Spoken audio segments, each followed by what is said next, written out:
handle it a little differently than we do now. I had a great life. Then I said, let's run for president and straighten this country out. And we've been hit harder than anybody in history. Just keep it going. We've got it really rocking. We're looking good. We're looking good for another 4 years, and then we got to That was President Trump speaking at the U.S. mission to the United Nations here in New York yesterday. That was in a recording obtained exclusively by Bloomberg. Welcome now our political panel of Jason Green. He's co-founder of SkillSmart, and he also was former associate at the White House counsel under President Obama. Coming to us from Washington today is Jason. In the meantime, here in New York is Rachel Bovard. She is Conservative Partnership Initiative Senior Policy Director, and also she's the co-author of the book Conservative, Knowing What to Keep. And she's, as I say, here in New York. So, Rachel, let me start with you. This sounded like the initial response from President Trump and perhaps the White House is, let's attack the messenger. Let's attack the whistleblower. But that doesn't say the transcript was wrong. He released the transcript.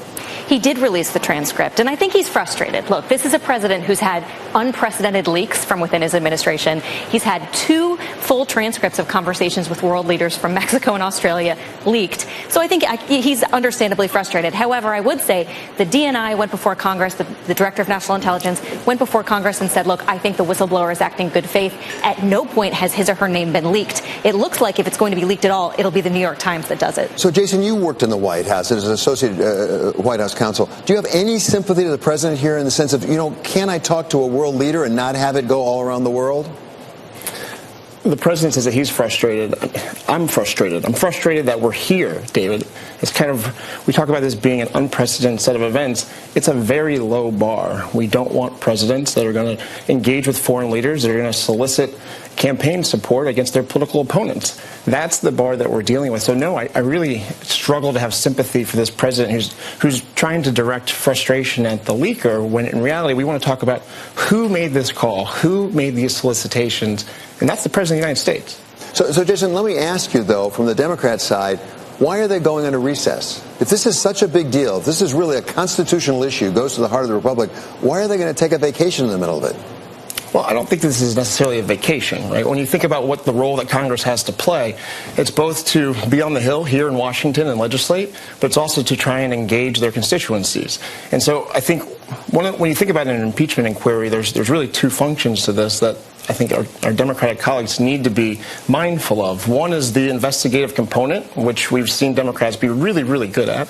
But there's also a communications component. They need to understand where their constituents are and be able to articulate what's going on through this investigation, also hear from those constituents and bring that back and let the impeachment inquiry be shaped by that engagement with the constituents. So I don't think this is them saying we're going to talk about impeachment and then go on vacation. This is an extension of their work to make sure that the American people understand what's happening and that they can take their input into this process. Rachel, they may be working hard behind the scenes while they're in recess, but as a practical matter, the news cycle tends to move away from Congress when it's in recess. Does this give actually the administration a little time to regroup? Because the president was up at the United Nations. He was in New York. He was not in place for understandable reasons, and it felt like they were a little bit caught on the back foot.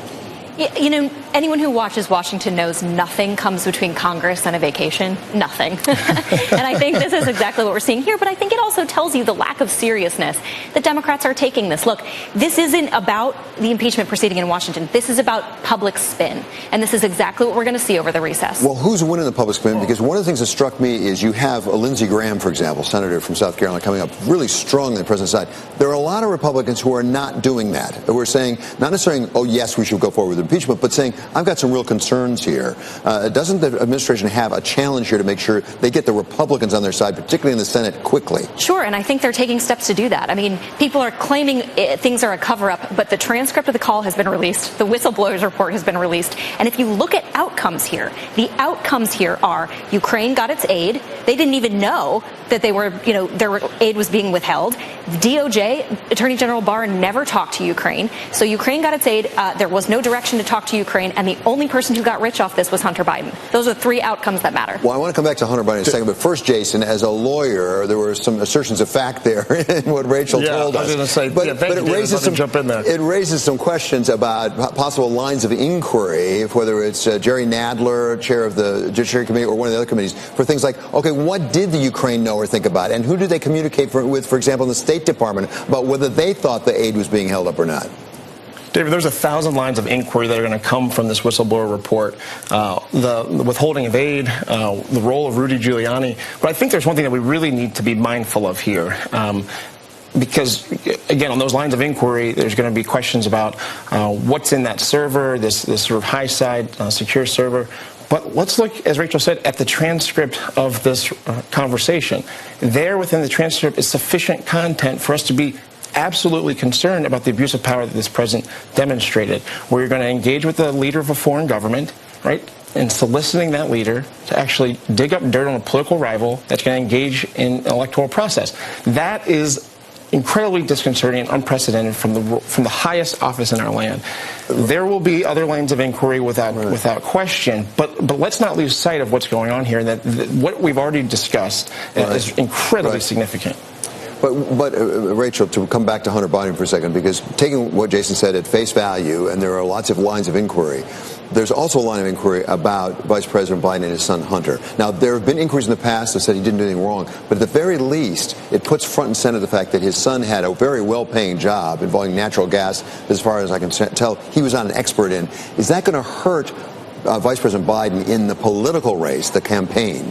Yes, I think it's an open question and should be openly debated about whether, a vice president's son can serve on these boards while his father is in a position of power. You have Joe Biden on tape bragging about the fact that he got the prosecutor looking into his son fired.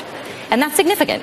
So, Jason, one more to you. If, in fact, this does hurt Vice President Biden, who already was slipping a bit behind Elizabeth Warren in the polls, who is there on the moderate side who could step into that to really go after Elizabeth Warren? One, I'm going to say that Joe Biden, not surprisingly, is going to say, I want this to be fully investigated. Please, with all the power of the Congress, look into this impeachment inquiry, because every independent media outlet that's looked into this line of inquiry around Vice President Biden, Hunter Biden, has already said that there's nothing there. So he's already said, please, go look. Now, on the Democratic anybody to step into his shoes?